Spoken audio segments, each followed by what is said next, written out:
They used to call me Crazy Joe, but now they can call me Batman. Good morning, it's Crazy Joe, and I'm coming to you from the parking lot of the Warrington Regal, and I am wearing a Flash t-shirt, and there is a reason for that. I just got out of an advanced screening of The Flash. Now, for any of you who've been watching my channels for the last several years, you're well aware that The Flash has been my #1 most anticipated film of the last couple of years. And when I heard there were some advanced screenings, I was trying very hard to get into one, which hasn't proven easy because I don't monitor my email 24/7. You know, I have a job, I have a family, and I'm not glued to my phone all the time. So as these emails would come in from Warner Brothers telling me about an advanced screening, I was never quick enough to hit the button and confirm. And then when I did hit the button and confirm, too much time had passed and they'd say the screening is full. Well, for this last screening, I just threw out all the stops because it was full. I missed it again. I contacted Warner Brothers. I contacted the local theater. I said, is there anything you could do? I wrote to Warner Brothers support. I begged, I pleaded. I got a ticket. It really took everything. And I don't, let me tell you, I wouldn't have put this much effort in for any other movie except this one. But those of you who've been watching me for a while know that this movie has been like my holy grail movie for like 3 years now. I was desperate to see this movie, and I was desperate to see it in advance because some of the, what's the nicest way to say it, idiots on the internet have been intentionally trying to spoil the movie because they have some misguided idea that if this movie were to bomb, somehow Zack Snyder's coming back. Of course, that is not happening, but you can't reason with a jackwagon. So with 7 days to go, I thought, I got to see this movie as soon as possible because some jackwagon stands to ruin it for me. But I saw it. Normally, I film myself going into the theater, getting my seat, but it was a mob scene. There was a line of people waiting to get in. I needed to get right in the line. So I did not shoot myself going into the movie as I usually do. But I'm out now. We're going to go back. We're going to talk about the movie. I saw The Flash, and I couldn't be more excited to tell you about it. So let's get back to the house. We'll talk about The Flash. I'm going to do something I've never done before. I'm going to include clips from a different theater experience because they're relevant. You know, at the beginning I said I didn't film going into the theater, but I did film going into Transformers Rise of the Beasts, and I kind of pointed out where the line was.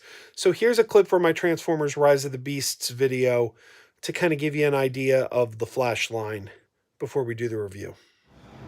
And there's the poster for The Flash. Oh, not anymore. It switched. That was the poster for The Flash. But to give you an idea how busy the Flash screening was the other day, Theater 9, by the way, I am here for Transformers, but this is not the theater I'm in. This is the theater where they showed The Flash, Theater 9. And this line went all the way down here, all the way down, past the men's room, past Theater 8, past this Mario Brothers billboard, around this corner, all the way around, and it ended here. This is where I got in line to see The Flash, right about here. And I thought, I got here an hour early. I thought, oh, I'm way early.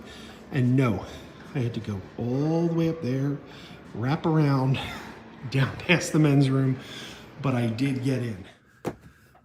Well, I have seen my #1 most anticipated film of the year, the movie that I have been most psyched for a couple of years now, has finally played out before my eyes. My eye holes finally took it all in. And look at this. Look at this. I got a poster. They had 3 different posters you could choose from. One was the poster shot of Ezra in the Batcave, you know, the poster that you see displayed in most movie theaters. But I liked this one with the hourglass. And it's got Supergirl on it, and it's got Batman on it. I thought that was pretty cool. So there you go. Free poster. Thank you, Warner Brothers. So all this build-up, man. All this build-up and all this anticipation for the Flash movie. And you guys, if you've been watching me for a long time, you know this has been my holy grail film for the last several years. And then we started hearing word that it's really good, really good, really good. What's the bottom line? This is a solid film. This is a really good movie. I'm going to give this 4 out of 5 stars. Maybe 4.5. It is my second favorite movie in the DC canon of films. I don't know if we call it the DCEU or the DCU. I'm not giving spoilers here to say that this movie resets the timeline. That is not a spoiler. James Gunn came out and said that months ago.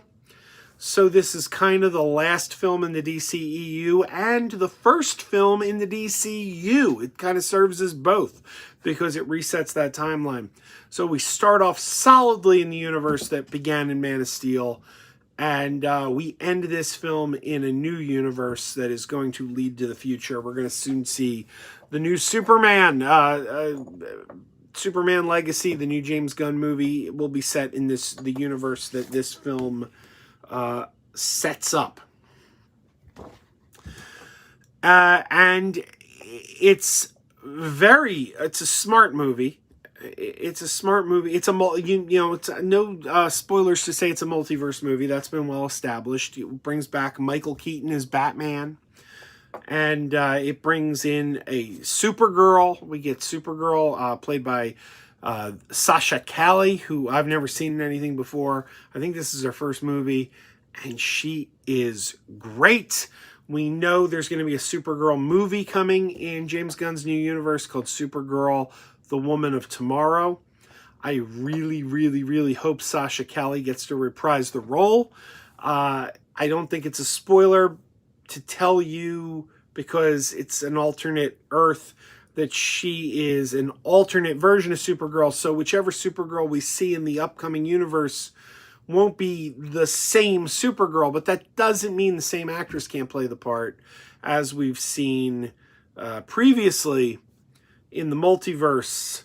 The people can have the same face, or they can have a different face. You can have someone who looks exactly the same, someone who doesn't look, all is possible in the multiverse. So hopefully when they do Supergirl Woman of Tomorrow, Sasha Calle gets another chance at bat, because she's getting rave reviews. People are saying, I'm not the only one, people are saying that I think she steals the movie. We're going to be honest. I think she's the best one in the movie. She's really good. And her Supergirl is quite the butt kicker. How about Michael Keaton? We're all excited to hear about Michael Keaton because if you're my generation, Michael Keaton was his Batman. Michael Keaton's Batman was a big deal for my generation.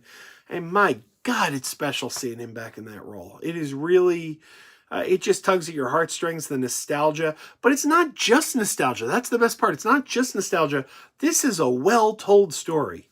This is a well-told story, and you know who gives one hell of a performance? Ezra Miller.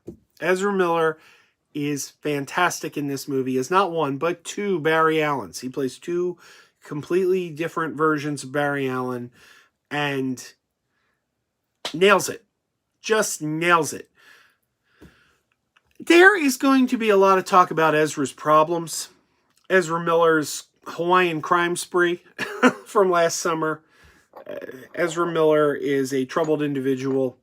I'll be honest with you also, I'm not entirely sure what Ezra Miller's pronouns are, because the media always says Ezra Miller goes by they, them. I read that in the media all the time. Ezra Miller goes by they, them. But I remember, I distinctly remember reading an interview with Ezra Miller years ago where Ezra Miller said that he goes by he, him. So if I say he, him, I'm not misgendering. You know, don't come at me and say you're misgendering. I'm not misgendering. I distinctly remember reading an interview with Ezra where Ezra said he, him. But then the media says they, them. So quite frankly, I'm confused. I'm confused when it comes to Ezra. I'd like to hear Ezra say again what Ezra goes by, because I've heard both. I have. I've legit heard both. So I don't know. It's the bottom line. So I'll try to say Ezra and not use pronouns at all, just to make sure we got our bases covered. But if I slip up, just know that that's why. Because I read an interview with Ezra where Ezra said I used he, him. Now, this was like 5-6 years ago. Maybe Ezra changed their mind, his mind. I don't know. Bottom line is I'm trying. I'm trying to get it right, okay? And I just don't know which the right one is because I've read both. But Ezra's great in this movie. Ezra's got a lot of problems. The Hawaiian crime spree, breaking into people's houses, threatening people's lives. There's been accusations of child grooming. The accusations against Ezra have been insane. And I know a lot of people are saying they're not going to see the movie because of Ezra and because of the things Ezra did. We're not here to review Ezra Miller. We're here to review the movie The Flash. No matter what you think of Ezra Miller, that's irrelevant. We're talking about the movie. We all acknowledge that American Beauty is a great movie, right? We all acknowledge that The Usual Suspects is a great movie, right? Kevin Spacey, very problematic guy. Doesn't change the quality of the work.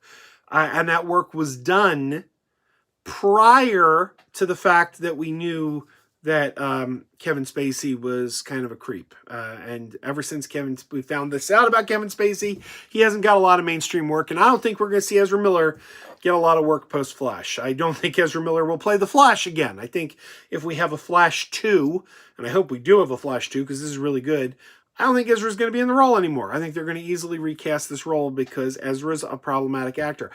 But I say you cannot hold this film accountable to the sins of one individual. This is a movie that was made by hundreds and hundreds of people, including Andy Muschietti, the director, Christina Hodson, the writer, Michael Keaton, Sasha Calle, Michael Shannon, who reprises his role of Zod for Man of Steel. The list goes on and on and on. And if we were to hold all of this entire film made by hundreds of people accountable for the actions of one, that would be very, very unfair, considering this movie was made before those events happened. So use your judgment. If you're like, I can't watch this movie because of Ezra, well, you're not going to listen to me no matter what I tell you. You're not going to say, oh, well, Crazy Joe said we should see it. You're not going to listen to that. You've made your mind up. But I do think that it's unfair to everyone else involved to hold Ezra's actions against the entire movie. Because Ezra didn't write this. Ezra didn't direct this. There you have it. So yeah, I love this movie. Second favorite movie in the DC universe after Shazam. Shazam's still my favorite. Shazam 2 Fury of the Gods, which was out earlier this year. I love that movie. I said up until now, I said Shazam 2 was my favorite movie of the year. It has been replaced by The Flash. One thing Shazam 2 does have over The Flash, Shazam 2 is a much funnier movie. Shazam 2 is hilarious. You know, a lot of the jokes really, really land in Shazam 2. There is a lot of humor in The Flash 2. It's not quite as funny as Shazam 2. So that's the one thing we'll give Shazam 2. It's funnier. This is a better movie all around in terms of story and everything it accomplishes for resetting the universe. It's a near perfect film. So why do I say near perfect? Well, one issue with The Flash that I'm hoping, because I saw an advanced screening, I'm hoping this was a temporary thing. Some of the special effects were awful. There's just no two ways around it. Some of the special effects were awful. Towards the opening, there's a rescue, a hospital rescue. Some of the shoddiest effects work I've ever seen. Towards the end, when we're kind of traveling through the multiverse, again, some really bad CGI effects. Now, keep in mind, I saw a screening 1 week in advance. This movie opens wide this Thursday, June 16th. June 16th is the Friday. It actually opens Thursday night, the 15th. I'm hoping that what I saw was a rough cut. I don't know. I'm hoping what I saw was a rough cut, and then when this thing opens wide on Thursday night, that they have worked to the last minute to fix some of those effects, because those effects were pretty terrible. And only in a couple scenes. I mean, other scenes, the effects are fine. But like one major set piece at the beginning and something else towards the end, the effects work was really bad. And when I say bad, it's not just subpar. I mean, it's like something you would see on a Asylum mockbuster direct-to-video film. That's how bad it is. And that's why I kind of believe this can't possibly be the final effects. It can't possibly. It's got to be a rough cut, right? It's got to be a rough cut. We'll find out Thursday. We'll find out Thursday. I don't know. And in fact, that effects work, if you could correct that effects work, I might bump this up to maybe a 5-star movie. This could be a 5-star movie. I really, it's that effects work that is the only thing sticking in my craw. One last thing I will say, and again, I am not giving anything away. I'm no spoilers here. Try to avoid spoilers. The end of this film is a little bit confusing. It's just a little bit confusing because we've been told certain things by James Gunn, and the ending we see seems to fly in the face of a couple of the things we've heard, and that's what's got me confused. I'm like, well, if A is true, then how's B true? And if B is true, how is A true? And James Gunn said A, and James Gunn said B, and this film seems to contradict at least one of those things. So I'm a little confused by the ending.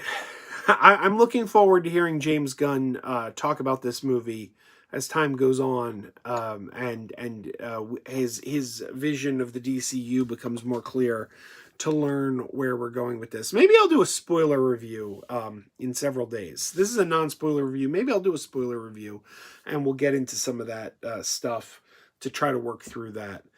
But in conclusion, the only thing I could say is check out The Flash. You're going to love it. It's one of the best films of the year. It's the best film I've seen so far this year. This is my favorite film of the year so far. This is a great movie. Second best DC movie after Shazam. Keep wearing those pajamas. Keep wearing those pajamas with the plastic feet. Keep wearing those pajamas. Tell everyone you meet. Keep wearing those pajamas with the back door flap. Keep wearing those pajamas. Don't open, it's a trap. Oh no, it's a trap. Some people call them PJs, some people call them jammies. They can come embroidered with big money and no whammies. They can have 100 tiny commander Adamas, but no matter how they look, just keep on wearing those pajamas. Keep on wearing those pajamas.